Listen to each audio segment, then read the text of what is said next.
वाघ साहेब यांच्या कंपनीतर्फे ही ज्यावेळेस 3 महिन्यापूर्वी चारधामचं बुकिंग झालं त्यावेळेस अगोदर संगीताताई असतील, सुनीताताई असतील, त्यांनी आम्हाला आग्रह केला यायचं का तुम्हाला.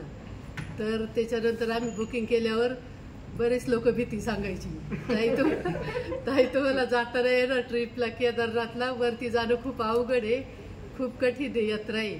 मी जवळजवळ 20-25 जणांना विचारलं असेल कसं काय आहे, परंतु नंतर म्हटलं जाऊ दे, काय व्हायचं असेल ते म्हणजे येण्याचा प्रयत्न केला. आणि त्यानंतर तिथं गेल्यावरही पण चांगल्या प्रकारे गंगोत्री झाली, यमुनोत्रीचं दर्शन चांगलं झालं. पण केदारनाथला डॉक्टर गुंजाळ असतील, मीनाताई असतील, यांनी खूप प्रयत्न केले, नाही तर केदारनाथला दर्शन होणं आमचं फार कठीण होतं.